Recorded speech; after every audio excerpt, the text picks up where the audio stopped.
President-elect Joe Biden is calling for unity and healing as America moves forward into our national future. I'm just kidding. He's trying to start a race war. No one can tell me that if had been a group of Black Lives Matter protesting yesterday, they wouldn't have been treated very, very differently than the mob of thugs that stormed the Capitol. We all know that's true. And it is unacceptable, totally unacceptable.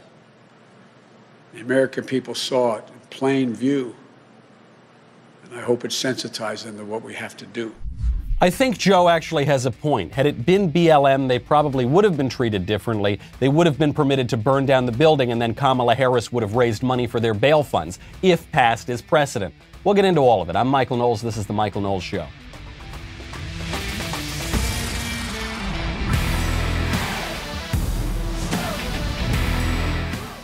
Welcome back to the show. My favorite comment yesterday from Drummer703, who says, "We don't know all the facts, but we do know that this is worse than Watergate." This is worse than Watergate.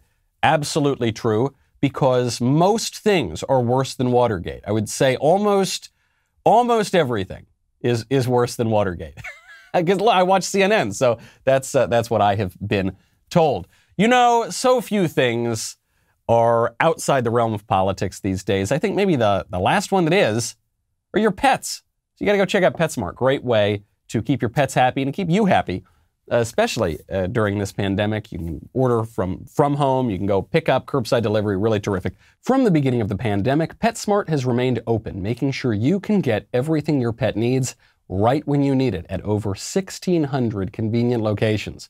PetSmart stores and grooming salons offer digital check-in, curbside drop-off and pickup, and contactless payment. And now, PetSmart offers free same-day delivery, powered by DoorDash, through January 31st, so that you can get everything your pet needs right to your door and right when you need it. PetSmart's associates really love pets, and caring for them is a big part of why they work there. PetSmart has made it safe and easy for you to care for your pet too, online or in stores. If you're interested in contactless shopping, you just order online at PetSmart.com or on the PetSmart app. You can enjoy easy curbside pickup or free same-day delivery powered by DoorDash. Go check it out right now. PetSmart is not just pet-friendly, that would be good enough, but because of their great prices and service, they are very human-friendly as well. Check out PetSmart.com for more details. Does this guy think we're stupid? He does. I guess he does think that we're stupid.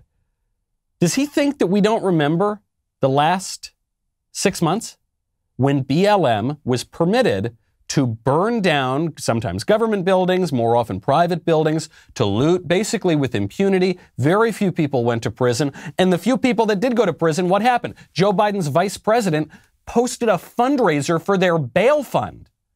So yeah, probably they would have been treated a little differently had it been BLM or Antifa rather than some Trump supporters at the Capitol a couple of days ago. Joe Biden does this all the time, though. You're going to hear the calls for unity and healing, and it happens in the same breath. They'll say, half the country is deplorable, irredeemable neo-Nazis. We need healing and unity. All these people should be kicked off of social media and not allowed to go back to their jobs. Unity and healing. And it's this endless cycle. But with Biden especially, he tries to put this focus on race. You know, if you really believed that the people who stormed the Capitol are neo-Nazi white supremacists, they represent 70 million neo-Nazi white supremacist Americans who are on the verge of a civil war that is largely on racial grounds. If you really believed that, would you then try to stoke racial tensions? No, of course not. Joe Biden doesn't think we're on the verge of a civil war. Joe Biden just thinks stoking racial tensions is a good way to score political points. He's been doing it for a long time. Do you remember, what was it, 9 years ago now, when Joe Biden said that Mitt Romney, as milquetoast a liberal squish Republican as you can possibly find, such a liberal squish, he invented Obamacare. Such a liberal squish that when he was running for Senate against Teddy Kennedy, he disavowed Ronald Reagan and George Bush. That guy, so squishy, but even he, nevertheless, wanted to put black people back in chains, according to Joe Biden. Look at what they value and look at their budget and what they're proposing. Romney wants to he said in the first 100 days, he's going to let the big banks once again write their own rules. Unchain Wall Street. They're going to put you all back in chains. Wants to put you all back in chains. Unity and healing. Yeah, Mitt Romney. Every single Republican to the right of Mitt Romney, namely all of them and some Democrats too, they support slavery. Yeah, vote for me. Unity and healing. Joe Biden is not the only one who is doing this. Nancy Pelosi doing this as well. President Trump has, 12 days or something left in his term? Nancy Pelosi is calling to remove the president immediately through the 25th Amendment. Yesterday, the President of the United States incited an armed insurrection against America. The gleeful desecration of the U.S. Capitol, which is the temple of our American democracy, and the violence targeting Congress are horrors that will forever stain our nation's history, instigated by the President of the United States. That's why it's such a stain. In calling for this seditious act, the President has committed an unspeakable assault on our nation and our people. I join the Senate Democratic leader in calling on the Vice President to remove this President by immediately invoking the 25th Amendment. If the Vice President and the Cabinet do not act, the Congress may be prepared to move forward with impeachment. That is the overwhelming sentiment of my caucus.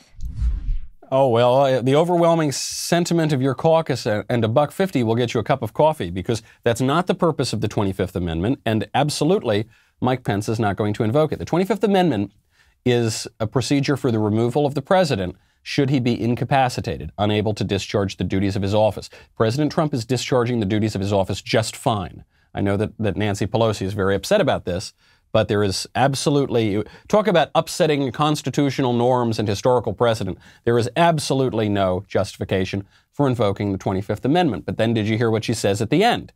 At the very end, she says, if not, we're going to move forward with impeachment. You people already tried that, and it didn't work because it was a completely ginned up charge over nothing, and it was the fifth iteration of the coup d'etat that Democrats had been trying to launch since Trump was campaigning and the Obama administration was spying on him illegally.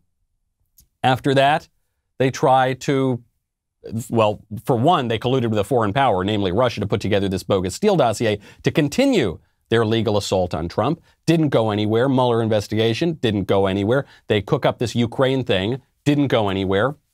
They ignored the legitimate corruption in Ukraine from President-elect Joe Biden. Still doesn't go anywhere.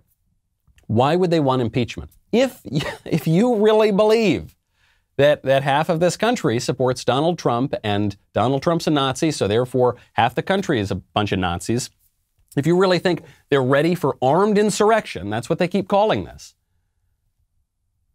do you really think it will help the cause of unity and healing to impeach and convict the President of the United States, still popular with his base, a dozen days before he's supposed to leave office? No, that will not heal a wound. That will exacerbate it. That will rip open a scab, won't it? What would be the point of that? Well, one, the Democrats are hoping to provoke the right so that they can have further justification to clamp down. They're already doing it. They're deplatforming conservatives in a very large scale, which we'll get to in a second. There's another procedural aspect to this as to why the House would try to impeach. President Trump, assuming he only gets this one term, President Trump can still run again in 4 years. And President Trump has intimated that he might run again in 4 years. If he is impeached and convicted, he can't run again in 4 years. And so there actually is a long-term political benefit for Democrats, even though, as a practical matter right now, he's not going to do anything in 10 days. But in the long term, if they impeach and convict him, and right now they might have the political will to do it because a bunch of squishy Republicans are going to blame Trump for every evil that befalls the country, and they're going to blame Trump for the riot at the Capitol, and they're going to completely ignore BLM and the 6 months of rioting that burned down a bunch of the country, but they're just going to focus on this one act as the sole aspect of political violence in the country, even though, frankly, it is a relatively minor aspect given what we saw in 2020. Still bad, still unacceptable, but relatively smaller than what we saw for the rest of the year. And they'll try to convict him, and that way he won't run again. And what this says to me is they still fear the guy. Even after all of this, after Trump's self-inflicted wounds, and there have been many of them, and after every attack the Democrats have tried to lobby on him, they still fear this guy. They fear that he has a constituency that the establishment Republicans do not. I think they feel somewhat similarly about Josh Hawley. I think that's why they're going after him. I think they feel similarly about Ted Cruz. I think that's why they're going after him. They are trying to prevent voices that they talk very kindly about how we all need to come together and unify. They don't want to do that. They want to marginalize voices, not just the fringy voices, not just the bigoted voices. They want to marginalize mainstream conservatives, and they are doing that. And you've got elite people getting in on the act. Michelle Obama, former First Lady, there's always chatter that she's going to run for office herself. She came out, released a statement calling for the deplatforming of President Trump on social media. Now, there are a lot of calls for President Trump. They say, kick him off of Twitter, or kick him off of Facebook, or take away the phone or something. But we hadn't heard it from someone at the level of Michelle Obama. Now they're all trying to do it. And do you think they're just going to kick Trump off? Or do you think they're going to kick you off and me off? I know a lot of conservatives are saying their Twitter followers have decreased. Mine has decreased a lot. I only because I saw it was going around the internet, I looked and I said, oh gosh, yeah, it's down thousands. I assume this is because social media are already purging many of these conservative accounts. Trump had this line in the campaign. He said, they're not coming after me, they're coming after you, and I just happen to be in the way. I think we're about to see this proven true because Michelle Obama can come out and call for Trump to be kicked off of social media. And do you know what happens? Even the duly elected sitting president, Facebook heeds the call. Michelle Obama calls for Trump to get kicked off, and Mark Zuckerberg says absolutely. Michelle Obama's statement is very wordy, as the Obamas want to be. You can read Barack Obama's third memoir. I think it's only 800 pages right now. So I'll skip around a little bit. Obama talks about how she is so happy that radical socialist Raphael Warnock won election in Georgia because he's going to be Georgia's first black senator, first socialist senator too, I think. Then first senator who ever hosted Fidel Castro at a church. That's, wow, big, wonderful history, isn't it? Then, in just a few hours, my heart had fallen harder and faster than I can remember. Like all of you, I watched as a gang, organized, violent, and mad. They'd lost an election, laid siege to the United States Capitol. Oh, terrible. Did she watch BLM over the summer? Not sure she did. Oh, no, she did, because she gets to it later in her letter. This summer's Black Lives Matter protests were an overwhelmingly peaceful movement. Oh my gosh.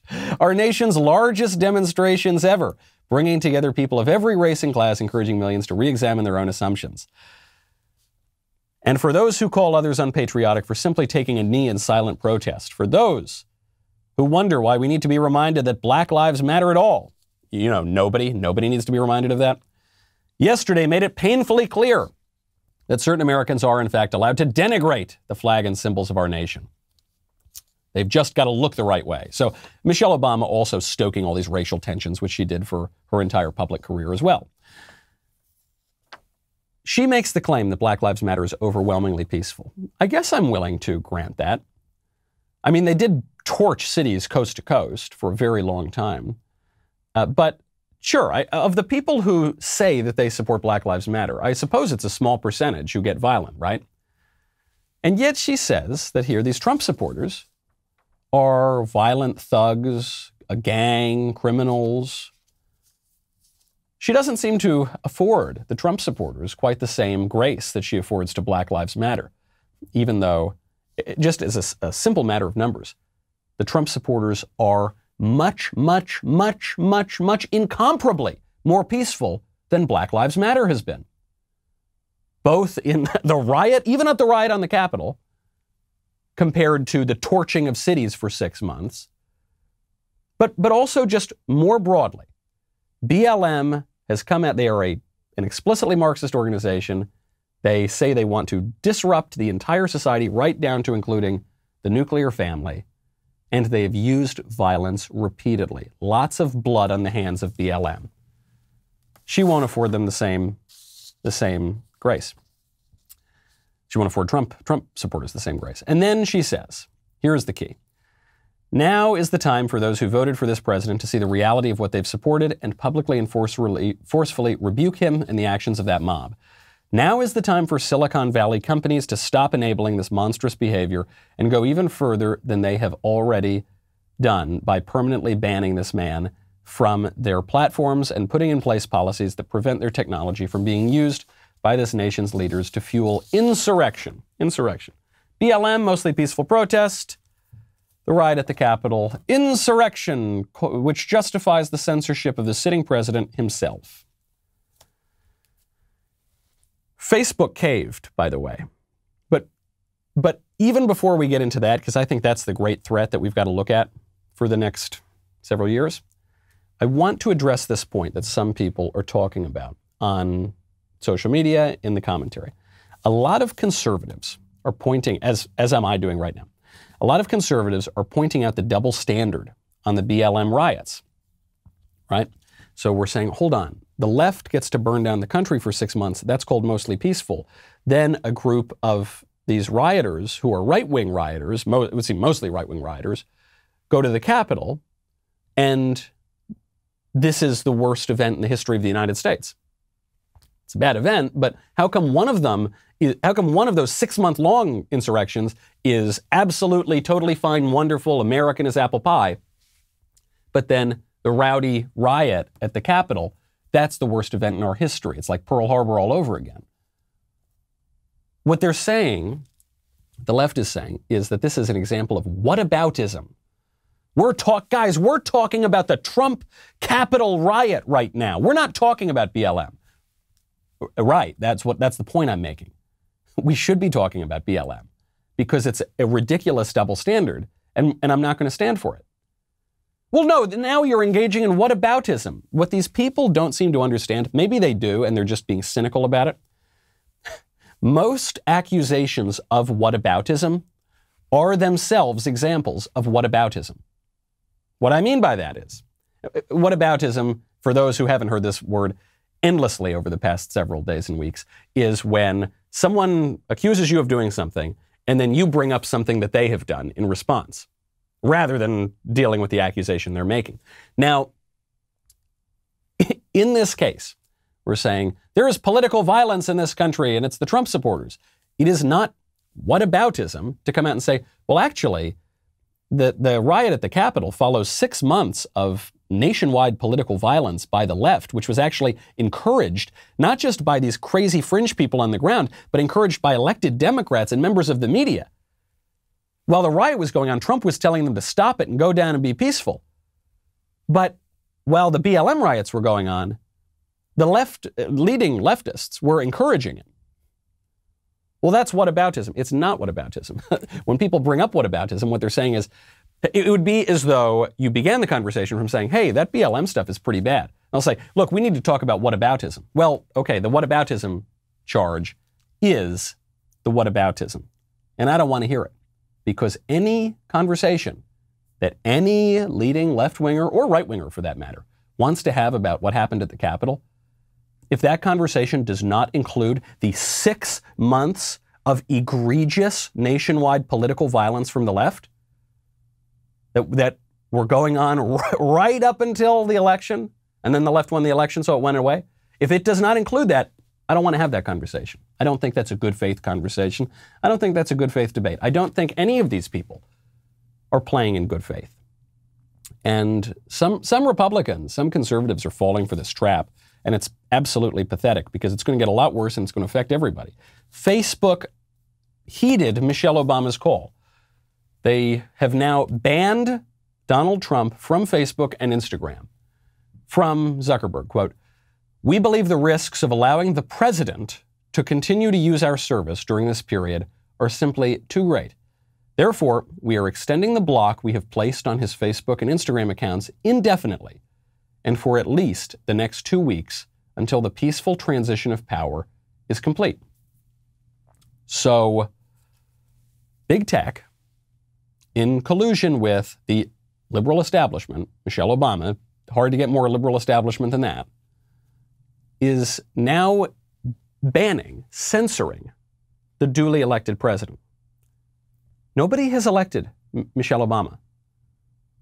Nobody ever elected Michelle Obama. I guess she was part of the package with Barack, but he's not in office anymore. Nobody elected Mark Zuckerberg to anything. The only person in this whole circumstance who has been elected through our constitutional process is Donald Trump, and he's the one being censored at the behest of the others. It's not just the censorship on Facebook, though. He's no longer allowed to engage in commerce. Shopify has banned President Trump, his campaign, any of his organizations, from using their service to process payments. He's being, the duly elected president being ostracized from commerce. They write, quote, "Based on recent events, we have determined that the actions by President Donald J. Trump violate our acceptable use policy, which prohibits promotion or support of organizations, platforms, or people that threaten or condone violence to further a cause. As a result, we have terminated stores affiliated with President Trump." This is unprecedented. This is extremely dangerous. Much more historic and dangerous than any of the events that we've been talking about, really even over the last few months. They're not after him. They're after you and me. And this is going to we've seen this happen to prominent conservatives. They just pick one off and they say, well, hopefully we won't care. Oh, the circumstances merit it. They've been trying to pick off Trump now for 4 years, 5 years. And now they think this is a good moment where we can totally deplatform him and censor him. And you're going to hear squishy conservatives say, well, and I don't even call them conservatives, squishy Republican types, they'll say, well, look, Trump can just make his own e-commerce platform. Well, Trump can make his own largest social media network in the world. No. Well, we only care about government censorship. No, if someone is completely ostracized from society, I don't care if it's the government doing it or some oligarchs in Silicon Valley doing it in cahoots with the liberal establishment. That is an urgent problem. Not just them. In addition to social media and e-commerce kicking off President Trump, we now have Simon & Schuster, major publisher, canceling Senator Josh Hawley's book. Josh Hawley was writing a book, coincidentally, on big tech tyranny, and because Josh Hawley followed the constitutional process to object to some of the electors in this election because of election irregularities, Simon & Schuster is canceling his book on the unrelated topic of big tech. They write, quote, "We did not come to this decision lightly." Yeah, okay. "As a publisher, it will always be our mission to amplify a variety of voices and viewpoints. At the same time, we take seriously our larger public responsibility as citizens and cannot support Senator Hawley after his role in what became a dangerous threat to our democracy and freedom." What was Josh Hawley's role? Josh Hawley's role in the dangerous threat to our, but also what dangerous threat to our democracy and freedom? The riot at the Capitol, very bad, very ugly. People are going to be punished as they should be. This was not a coup d'etat. This was LARPing. This was a decadent mob playing a live-action video game. They went in and took silly pictures in Nancy Pelosi's office. There was no new constitution. There was no declaration of new representatives. They just went in and messed up some stuff in the Capitol and left.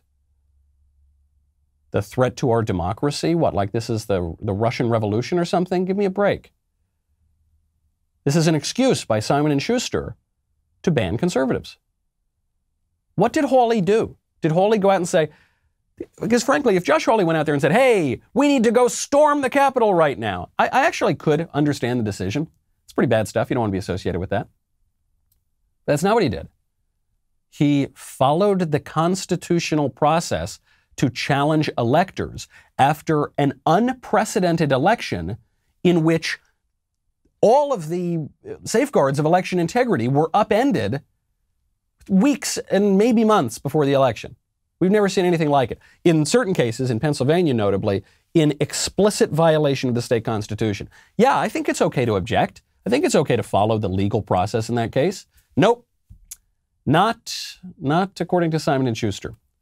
Well, look, Michael, if you want to read Josh Hawley's book, you ought to just found your own publishing house.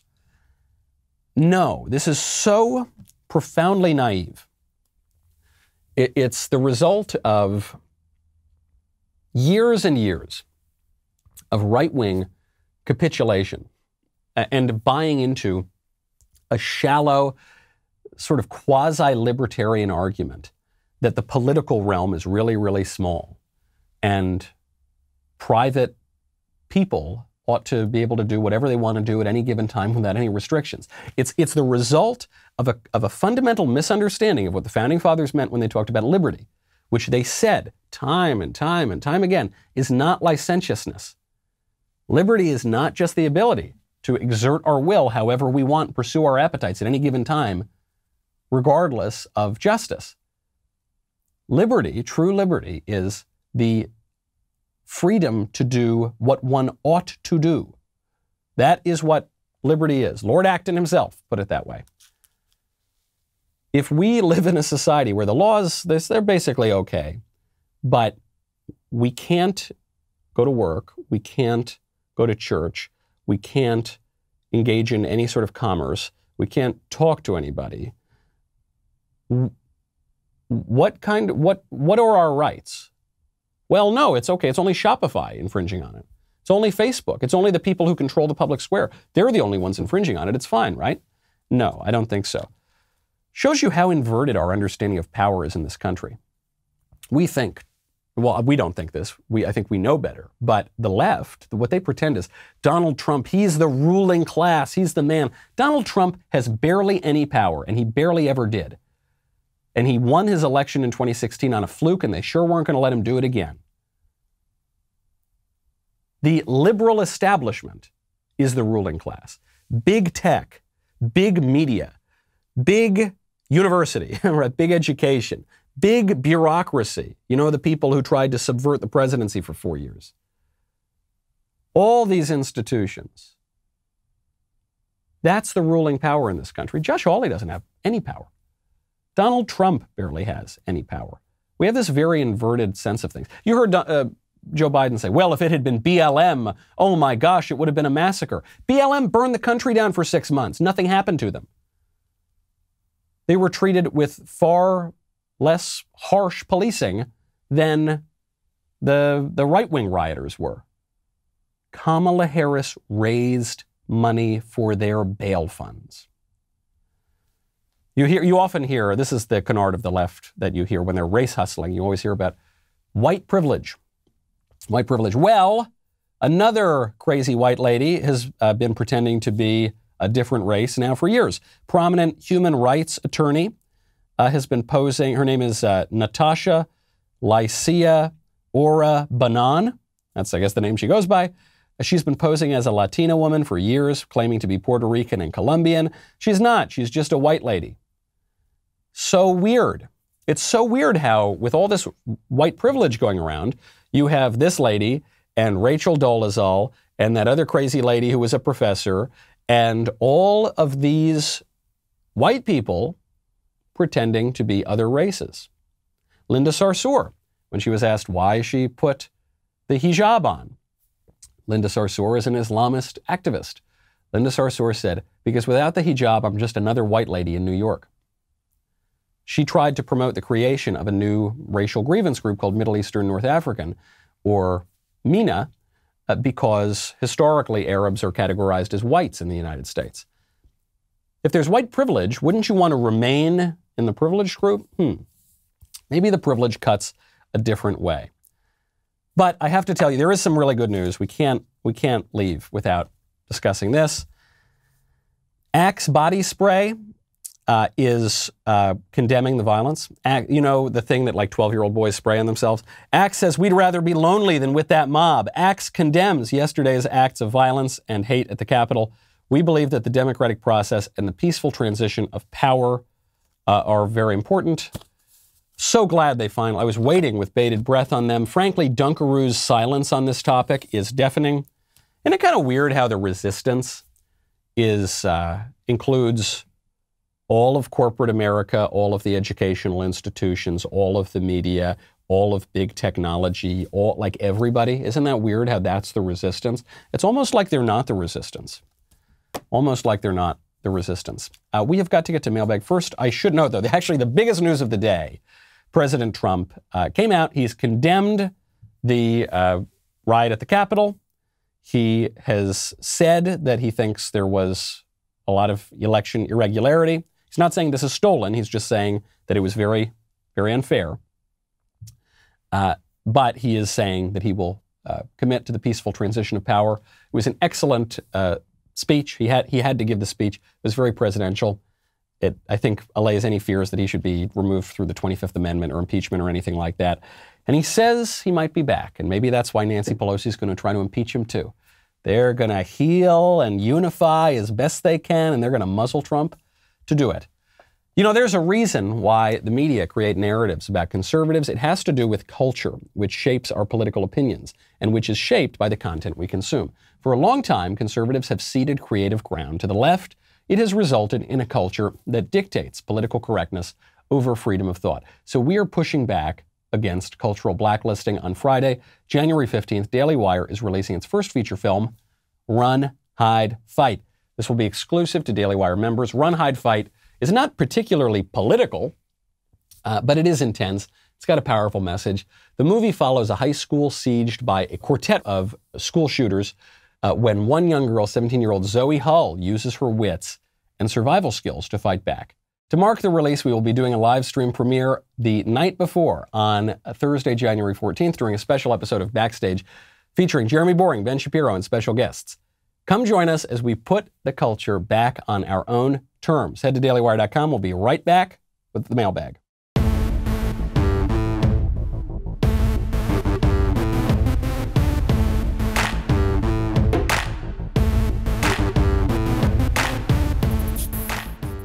All right, first question from Doug. Michael, I'm relieved that every single Republican, including the president, has condemned the violence.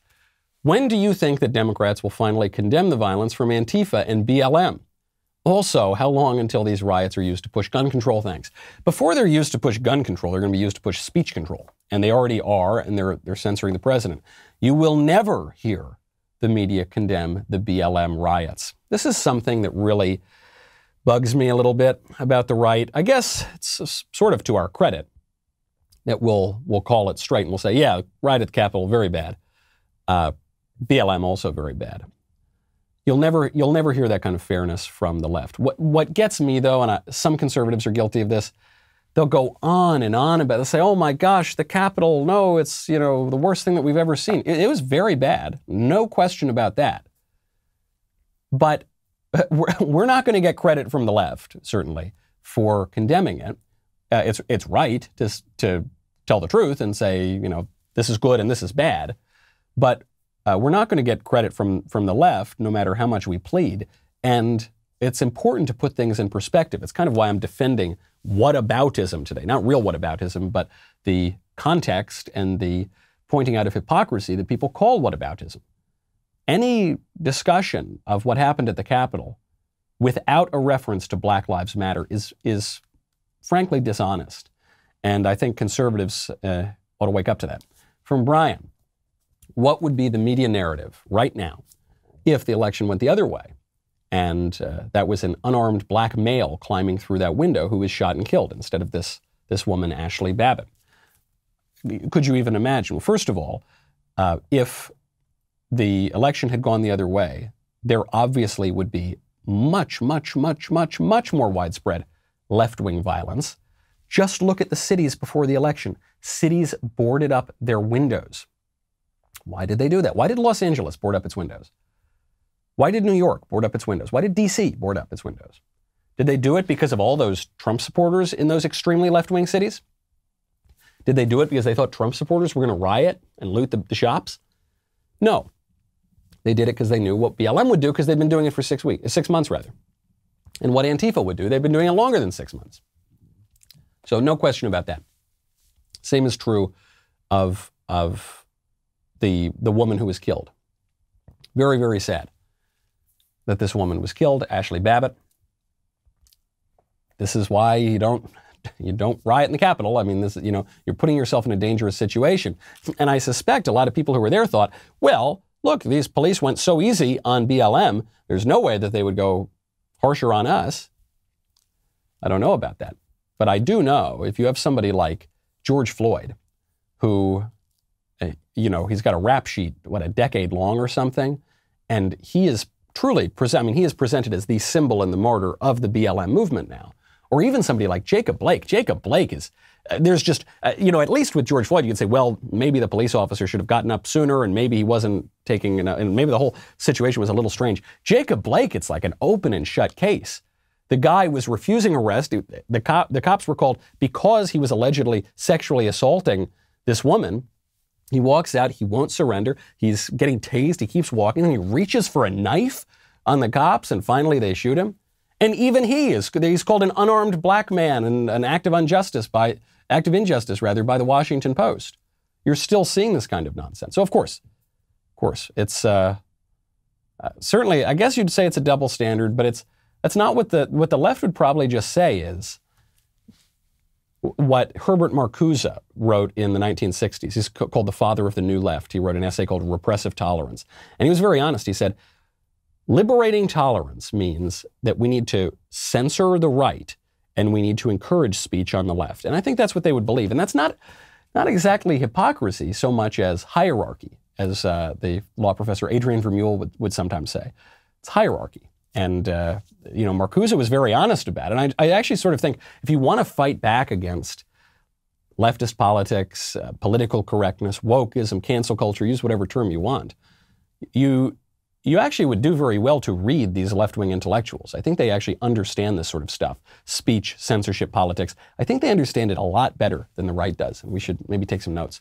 From Nick, hey Michael, my grandpa is a lifelong conservative, has consistently listened to Rush Limbaugh for 30 years. Great.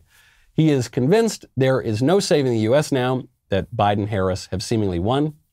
How do we young conservatives give hope to our elder conservatives who have lost hope?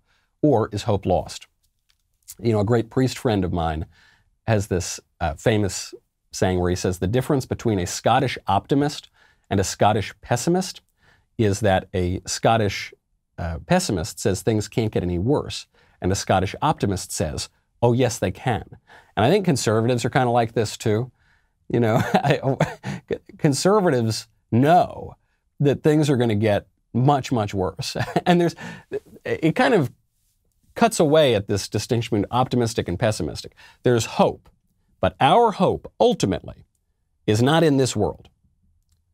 Our hope ultimately is in the next world. We know how this world's going to end. It's not going to look all that pleasant in the final days, okay? So our hope is in the next world. Now, that doesn't mean we should throw up our hands and throw in the towel in this world. We should use our courage, use our patience, use our grit, use our understanding of justice, and all the other virtues, and try to make this world better, try to do the right thing. But we should know we are not going to have utopia on earth. It ain't going to happen. The great conservative consolation, of course, is that reality reasserts itself in the end. And so no matter how insane things get, eventually utopias have to crack because utopias are no place. That's what it means. But it can take a very long time. It can take many lifetimes. And so we're going to have to fight back. But for your grandpa, I would say put your hope in the knowledge that politics is going to get a lot worse, and then it's going to get better, and it's going to get worse again, and it's going to get better. And our ultimate hope is somewhere else. From Jake, if you could zip recruit one of the Daily Wire employees who work on your show, who would it be? And by zip recruit, I assume you mean fire. I guess it would have to be, kind of hurts me to say this, but I guess it would have to be Jason Campbell. Jason Campbell, he's a good intern. He's a good publicist. But Jason, he writes some mean stuff about me on like the Media Matters website and Twitter and stuff like that. So I guess just to, protect the show, I guess, very sadly, I would have to zip recruit Jason. From Sarah. Hi, Michael. Given the new energy on the Democratic side of the aisle and the complete control of the government from the left, which American freedom will come under attack first? Freedom of speech, Second Amendment, religion, etc. Well, I did already answer this a little bit. I said freedom of speech. It's currently, like right this very second, is coming under attack. Freedom of religion, of course, has already been under attack for a long time, and this year in particular. The idea that you could go to a pot shop, a head shop, because it was an essential service in Los Angeles, but you couldn't go to church, is a reflection of that social inversion. And it's not even, by the way, necessarily an abridgment of freedom of religion, so much as a shifting of the religious standards. Because for the left, going to the head shop and buying some really, really high quality medicinal stuff is a sort of religious matter. Cardinal Manning has this great line, which is that all politics, all human conflict is ultimately theological. And I think that's true. We always hear, there are all these kind of different expressions on this point. The politics is downstream of culture, culture is downstream of religion, because cult and culture come from the same root word. Sure, however you want to say it. At the root of these things are religious differences. If you really believe that we are just meat puppets, we're meat sacks, our purpose on this life is to get as much pleasure as we possibly can, and the purpose of politics is to make sure that the greatest number of people can get the most pleasure most of the time, then you're going to have, that is a religious view, and you're going to have a very different society than if you have the sort of society that we were founded as, which is, broadly speaking, a Christian society. So that's already under attack. That's been under attack for a very, very long time. It's almost certainly going to get worse. From DeKeck. Hey, Michael. I'm a big fan of the show and all the Daily Wire's content. I'm becoming disillusioned from the Republican Party in recent months, and after the riot at Capitol Hill, I'm not sure where to put myself. I found the riot to be disgusting, but I also find it very hypocritical that everyone is acting like it's the worst thing that's ever happened in America. After a summer of riots, I'm becoming less of a Trump fan with him not conceding, but although he did just concede, so maybe you would change that view now. But I also do not believe this was a fair election. Fair enough. I don't see Trump being the leader of the party anymore, but I don't want to go back to the old establishment types either. Where do you see the party going? Oh, is that all you want to know? I think a lot of people agree with you. I think the vast, vast, vast majority of conservatives agree with you. We don't like what happened at the Capitol. That was very bad. We think it's preposterous that it's being called Pearl Harbor Part 2 when no one's making mention of the summer of burning down the country. We like Trump a lot. We think he's a lot better than the GOP establishment. He's not a perfect guy, and he's made some mistakes and had some self-inflicted wounds, and that's very unfortunate. So what happens now? Well, all I will say is it's too early to predict who the president or the presidential nominee is going to be in 4 years. Trump could run again. He's sort of signaled that he might. However, one thing to look to, I think, is who are the media going after right now? Who is big tech going after right now? Who is Simon & Schuster going after right now? Guys like Hawley, guys like Cruz, guys like Ron DeSantis. You're noticing a sort of training of the left-wing scopes on them right now. All the attacks are coming at them. You're not seeing many attacks on Mitt Romney. Well, of course not. Mitt Romney marched with Black Lives Matter.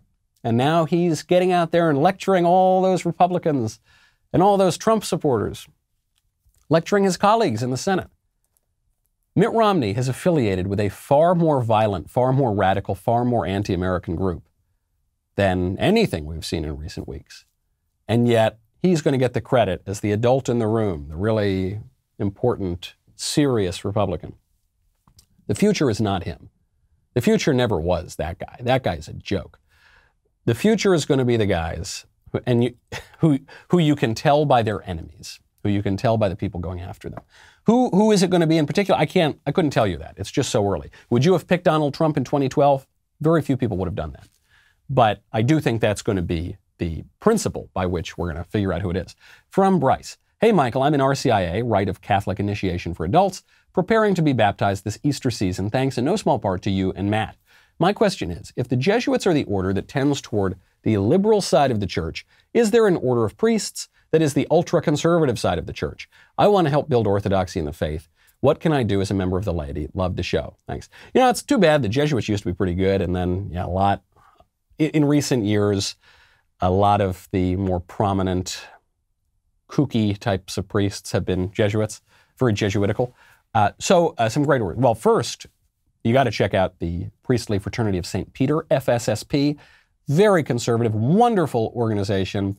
They are such terrific defenders of the traditional Latin Mass, brilliant priests. I just really, can't speak highly enough. I've always enjoyed going to FSSP parishes. There are other good ones. You'll find some good Dominicans here or there. You'll find all sorts of different orders. You can also look for individual priests, many who recommend themselves. I'd recommend checking out Crisis Magazine. It's good to find some good priests there. Where else? A number of other places. However, Catholicism is an enacted, enfleshed, sacramental religion. And so much of it is about the liturgy. So much of it is about accessing the sacraments. And it's hard to beat the beauty and the seriousness and the reverence with which the FSSP treat that. Okay, final question. Andrew says, hey, Michael, I'm thinking about creating a screen print for my car, 15 days to slow the spread, but crossing it out with the number to make it 297, which is today. What are your thoughts? Well, buddy, you better make sure that it's a dry erase wrap, because that number is going to go up and up and up. I'm Michael Knowles. This is The Michael Knowles Show. See you next week.